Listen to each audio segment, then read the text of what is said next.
Silakan Yang Berhormat Dr. Hatta Ramli, penyelaras protes, untuk mengumumkan beberapa perkara penting dan juga untuk memberikan kenyataan media beliau dan melancarkan program kita pada petang ini. Assalamualaikum warahmatullahi wabarakatuh. Boleh dengar belakang?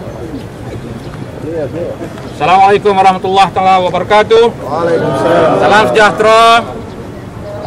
Pertamanya bagi pihak gabungan memprotes kenaikan harga barang ataupun protes, kami mengucapkan ribuan terima kasih kepada kaum media yang datang pada petang ini untuk membuat liputan program kita, dan terima kasih kepada para penyokong dan rakyat prihatin yang sama-sama bangkit untuk menolak tindakan kerajaan mengurangkan subsidi dan menaikkan harga barangan keperluan harian kita.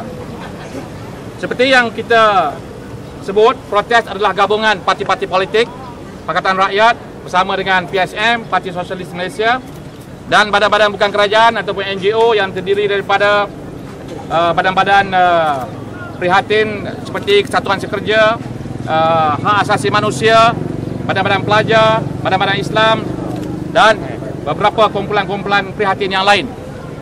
Tujuan kita berhimpun hari ini ialah untuk melancarkan satu siri kempen membantah kenaikan harga yang diumumkan oleh Kerajaan Barisan Nasional pada 16 Julai yang lalu. Walaupun bunyinya kecil, 5 sen petrol, 5 sen diesel, gula 25 sen, tetapi kesannya kepada rakyat adalah besar. Kalau dikumpulkan bagi satu orang yang berbelanja kecil, sudah pasti lebih daripada RM50 sebulan.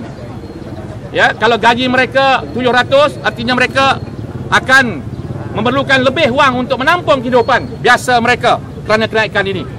Dan bagi kita ini tidak adil. Sebab itu protes mengadakan program hari ini, pertamanya untuk memberitahu para penduduk khususnya di kawasan perumahan di Kampung Kerinci ini, kerana Kampung Kerinci merupakan wakil daripada penduduk yang berpendapatan sederhana kepada rendah, yang akan paling kuat terkesan dengan kenaikan harga barang ini. Dan kita berharap dengan kesedaran penduduk seperti di kawasan perumahan Kampung Kerinci ini, maka ianya akan dapat menunjukkan kepada kerajaan bahawa walaupun mereka beranggapan kenaikan ini kecil, walaupun mereka beranggapan bahawa ini bukan kenaikan tetapi penurunan subsidi, mereka tidak berkata kenaikan, mereka mengatakan pelarasan dan sebagainya, tetapi kesannya adalah terhadap rakyat berpendapatan rendah ini. Jadi sebab itu kita adakan di sini hari ini pada hari pasar malam, dan kita harap kehadiran kita tidak mengganggu, malah meningkatkan lagi prestasi pasar malam kita pada hari ini. Sekalian yang hadir termasuk pres, saya harap tidak meninggalkan majlis hanya dengan berita dan gambar, tapi berbelanjalah sama untuk membantu penduduk Kampung Kerinci. Boleh atau tidak? Boleh. Itu satu. Banyak lagi. Yang keduanya, hari ini kita akan mengadakan risalah. Kita ada di tangan kita risalah yang telah kita buat, beberapa fakta yang perlu diketahui oleh orang ramai. Dan ini adalah permulaan kita membuat pamphleting ataupun pengedaran risalah ini. Sepanjang bulan Ramadan kita akan buat siri yang sama di beberapa tempat di seluruh negara. Selepas daripada itu, pada musim hari raya, pimpinan protes dan pimpinan ahli-ahli gabungannya akan bergerak ke seluruh negara. Kita akan buat program whistle stop, naik bas dan turun, berceramah dan mengadakan risalah ke beberapa tempat di seluruh negara untuk menyedarkan rakyat. Dalam masa yang sama, dalam sidang parlimen akan datang pada tanggal 14 Oktober, gabungan protes akan menghantar satu memorandum kepada Perdana Menteri membantah kenaikan harga barang berikutan penurunan subsidi ini. Kita akan sampaikannya di Dewan Rakyat dan kita jemput semua yang hadir pada hari ini untuk hadir. 14 hari bulan Oktober, hari Khamis, minggu pertama sidang parlimen. Dan kita akan lihat bagaimana respons daripada pemimpin negara, dan seandainya mereka tidak hiraukan bantahan rakyat ini, maka sebaik saja habis sidang parlimen kita akan menentukan tarikh himpunan besar-besaran untuk membantah kenaikan harga ini.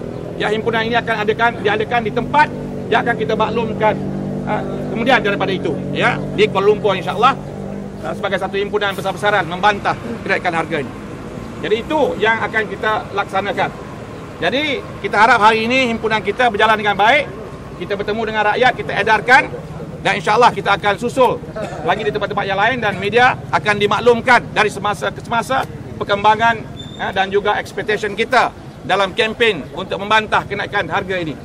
Dan sekali lagi terima kasih kepada saudara sekalian, dan dengan lafaz Bismillahirrahmanirrahim saya meresmikan kempen membantah kenaikan harga ini. Hidup, hidup, hidup, hidup, hidup rakyat, hidup rakyat. Turun, turun, turun, turun, turun harga, turun harga, turun, turun, turun, turun, turun harga, turun harga. Bantah, bantah, bantah, bantah. Kenaikan harga, kenaikan harga. Hidup rakyat, hidup rakyat, hidup rakyat, hidup rakyat, hidup rakyat, hidup rakyat. Terima kasih. InsyaAllah kita akan buka hari ini ya.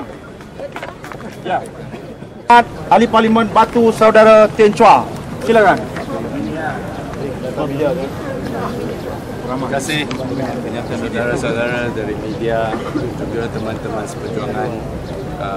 Hari ini kami kumpul di sini sebagai tindakan untuk menyedarkan rakyat, dan saya juga rasa kesal kerana sebelum kita mula dengan apa-apa program pun, pihak polis telah menahan beberapa orang aktivis yang datang untuk membuat persiapan yang ingin edarkan maklumat kepada rakyat.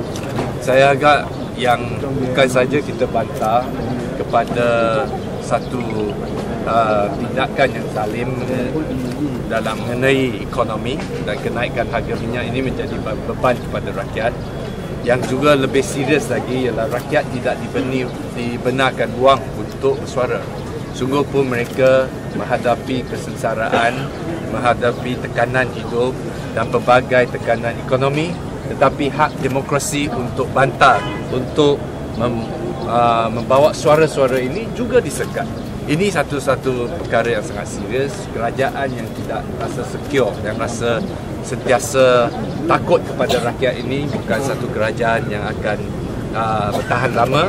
Dan kita dan jelas juga dalam dasar ini mereka hanya mementingkan kepentingan kroni-kroni dan golongan-golongan tertentu, tetapi secara umum rakyat tetap dibebankan. Dan itulah sebab ini adalah satu koalisi, satu rangkaian NGO, rangkaian parti-parti politik untuk terus menyedarkan rakyat dan juga menentang sebarang dasar ekonomi yang tidak memihak kepada kepentingan rakyat. Sekian, terima kasih. Salam reformasi. Hidup, hidup, hidup rakyat.